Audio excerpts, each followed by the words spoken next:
जल्दी से सब्सक्राइब कीजिए और बेल आइकन को प्रेस कीजिए ताकि मंडे, थर्सडे एंड सैटरडे की सबसे पहली नोटिफिकेशन आपको मिले। हेलो एंड जय श्री राधे कृष्णा। केम छो everyone? Thank you so much for watching. I am Archana Saraswati and welcome back to spiritual Thursday, जहां पर हम शास्त्रों में लिखी गई बातों को आसानी से समझने का और हमारे जीवन में उतारने का प्रयास करते हैं। तो जैसे कि आपने टाइटल पढ़ ही लिया होगा, आज हम बात करने वाले हैं भगवान श्री कृष्ण से मिली बहुत ही प्यारी गिफ्ट जो श्री कृष्ण अवतार के दौरान हमें मिली, और जैसा कि आप बिल्कुल सही सोच रहे हैं, श्रीमद् भगवत गीता की। तो बिना देर किए लेट्स गेट स्टार्टेड।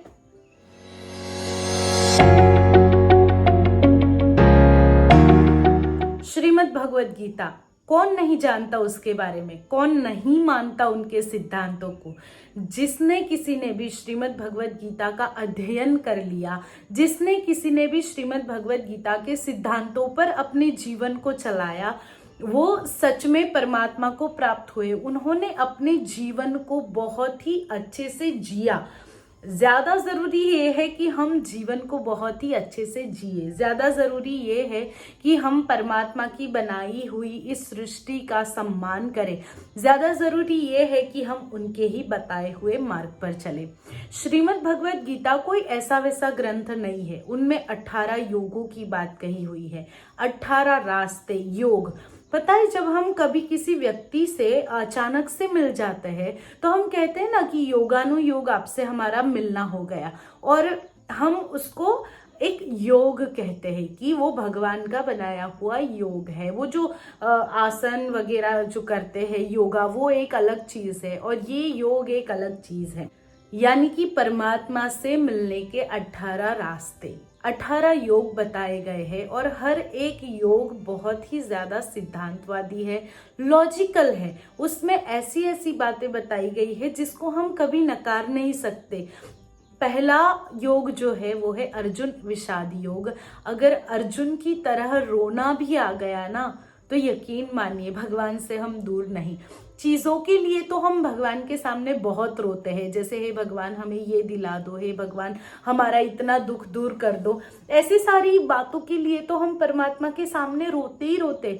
लेकिन कभी परमात्मा के लिए परमात्मा के सामने रो के देखिए तो वो जरूर मिलेगा। वो बड़ा ही दयालु है। उन्हें पता था कि कलयुग आ रहा है, उन्हें पता था कि लोग अपने मार्ग से भटकेंगे, इसलिए उन्होंने ये व्यवस्था पहले से करी। श्रीमद् भगवत गीता का ज्ञान, कभी आपने सोचा कि कुरुक्षेत्र में, जो कि इस विश्व का सबसे बड़ा युद्ध माना जाता है, कहा जाता है कि महाभारत से बड़ा कोई युद्ध नहीं हुआ है, उससे उस युद्ध की तुलना में कोई युद्ध नहीं है। ऐसा युद्ध, उसमें दो सेनाओं के बीच अर्जुन के कहने पर उस रथ को ले जाना, उस समय अर्जुन को मोह होना, विषाद होना, ये सब मेरे अपने हैं, कैसे इन्हें मारूं। अरे यही तो हमारा चक्कर चल रहा है ना, कि गलत होने के बाद भी सामने वाला मेरा अपना है, कैसे उसे गलत कह दूं। अभी तो जैसे अलग बात है कि गलत को गलत और सही को सही, जैसा कुछ रहा ही नहीं। कभी कभी सही लोग भी गलत साबित हो जाते हैं। तो ऐसे में उस समय कहा गया है कुछ 45 मिनट्स के दौरान उन्होंने श्रीमद् भगवत गीता का ज्ञान अर्जुन को दिया। अर्जुन को उस समय कन्विंस किया ये करने के लिए। हर एक योग में भगवान ने इतनी सुंदर बातें कही है। सबसे पहले उन्होंने समझाया कि अर्जुन, ये सब कुछ करने वाले तुम नहीं हो, ये सब कुछ करने वाला मैं हूं। कर्म के बारे में बताया है। परमात्मा ने कर्म का सिद्धांत बताया है। किसी को भी बिना कर्म के नहीं रहना चाहिए। कोई भी अगर ये कहे कि हम तो बस जंगल में जाकर के आराम करेंगे या फिर भगवान का भजन करेंगे, नहीं। मेरा श्री कृष्ण, मेरे परमात्मा तो हर एक के लिए कर्म जरूरी है, ये बात कहता है।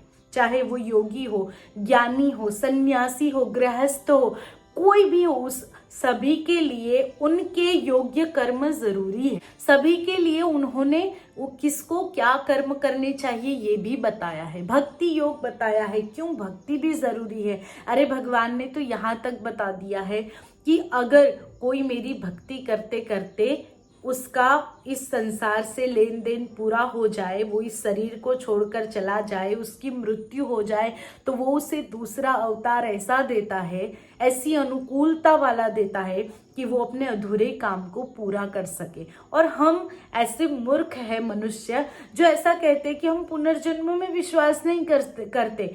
तो क्या बिना किसी पढ़ाई के, बिना किसी समझ के जो सारा ज्ञान हम में आता है वो कहाँ से आता है? अरे वहीं से तो आता है जो हमने पूर्व में किया है, उसी से। हम जो भोग रहे हैं, जो सुख जो दुख, वो सारे कर्म हमने इस जन्म में तो किए ही नहीं। हम कहते हैं कि हमने तो वही किसी का बुरा करा ही नहीं, फिर भी हमारे साथ बुरा हो गया। अरे वो पूर्व जन्म के कर्म है जो हम अभी भोग रहे हैं, और अभी के किए कर्म हम अगले जन्म में भोगेंगे। यानी कर्म तो करने ही करने हैं।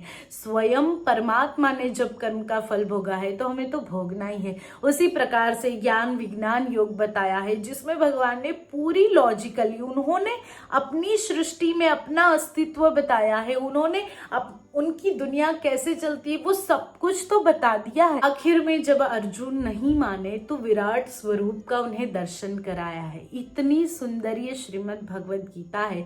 आज मैं ये छोटी सी चर्चा इसलिए कर रही हूँ क्योंकि आज से हम श्रीमद् भगवद गीता के कुछ ऐसी बातें जो सच में हमें जीवन में उतारनी चाहिए, वैसे बहुत से लोगों ने कही है, लेकिन जो मैंने अपने गुरु से सीखा है, क्योंकि मेरे गुरु जी कभी भी सिद्धांत के विरुद्ध बात नहीं करते। हम एक जगह पर कथा के लिए गए थे और वहां पर किसी ने गुरुजी से आकर के पूछा, क्योंकि गुरुजी साथ में थे, तो गुरुजी से पूछा कि उनको कुछ प्राप्त करना है, जो कि बहुत से अलग अलग शास्त्रों में अलग अलग सी चीजें बताई गई है, कुछ सिद्धियों के बारे में बताया गया है, बहुत कुछ बताया गया है कि उनको वो प्राप्त करना है, वो उसके लिए प्रयास कर रहे हैं। गुरुजी ने पूछा क्या प्रयास कर रहे हैं आप? तो उन्होंने कहा कि वो इस तरीके से ध्यान करते हैं, ये करते हैं, वो करते हैं। तब गुरुजी ने उन्हें श्रीमद् भगवत का सिद्धांत लेकर के समझाया कि देखो, जहां पर जो सैद्धांतिक बात है उसी को करना चाहिए। ठीक है, आप कर्म करो, आप सिद्धि प्राप्त करने के लिए आपको जो करना है वो करो, लेकिन आपका कर्म नहीं छूटना चाहिए, लेकिन आपका कर्तव्य नहीं छूटना चाहिए। जब तक आपने कर्तव्य का पालन नहीं किया है, अपने कर्तव्य को नहीं पूरा किया है, तब तक आपका किया कोई भी कार्य पूरा नहीं होने वाला है।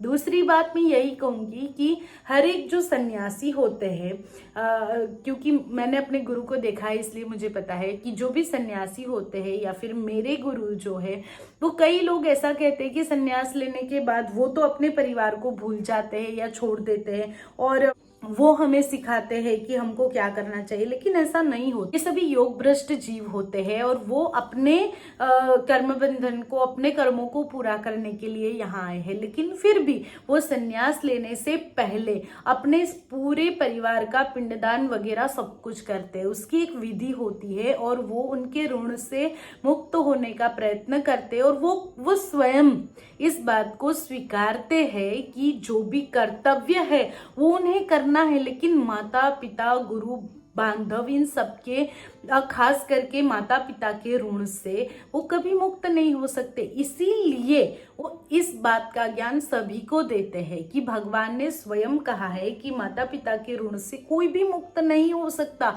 महर्षि व्यास ने भी अपना मातृ ऋण चुकाने के लिए आखिरी समय पर अपनी माता को अपने साथ ले गए थे कि माँ आप अब यहाँ नहीं रह सकती, आपको मेरे साथ चलना होगा।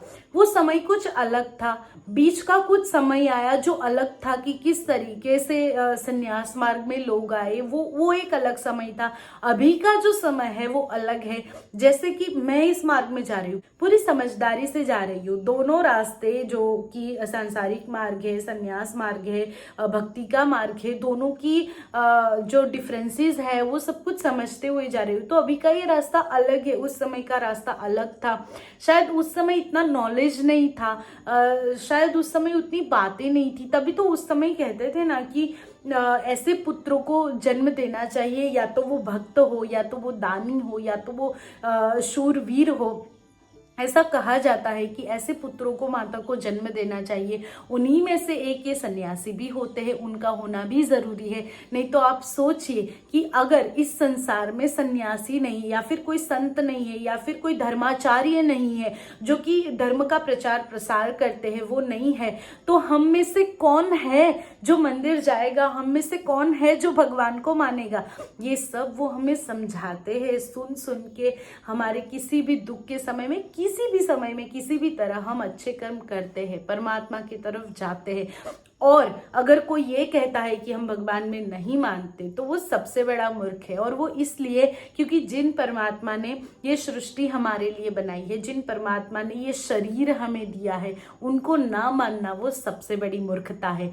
तो आई होप कि आपको आज का ये वीडियो पसंद आया होगा। And if you do then please hit the like button. Comment करके बताइए आपको कैसा लगा। आगे के थर्सडे से हम गीता जी के कुछ बहुत ही सुंदर बातों के बारे में, बहुत ही सुंदर श्लोक के बारे में, सिद्धांतों के बारे में चर्चा करने वाले हैं। अगर आपका कोई श्रीमद् भगवद गीता के बारे में प्रश्न है और अगर आप कुछ जानना चाहते हैं तो आप कमेंट करके मुझे पूछ सकते हैं, बता सकते हैं, तो मैं उसका जवाब देने का पूरा प्रयत्न करूंगी, आपको समझ आए उस तरीके से। तो कमेंट कीजिए और शेयर कीजिए अपने फ्रेंड्स एंड फैमिली के साथ, ताकि वो भी इतना जान पाए, वो भी सिंपल तरीके से समझ पाए। और प्लीज सब्सक्राइब करना ना भूले। सब्सक्राइब करना बिल्कुल फ्री है, आपको एक ही बार सब्सक्राइब करना है। आप एक बार सब्सक्राइब करेंगे तो वो लाइफ टाइम के लिए चलेगा, आपको दूसरी बार सब्सक्राइब करने की जरूरत नहीं है। तो सब्सक्राइब करना ना भूले, ताकि जब भी मैं वीडियो अपलोड करूँ हफ्ते के 3 दिन, मंडे, थर्सडे एंड सैटरडे, तब सबसे पहली नोटिफिकेशन आपको मिले। Also you can follow me on Instagram and like my Facebook page. Link is in description box. I will see you on Saturday. Till enjoy every moment of your beautiful life. Take care. Bye bye.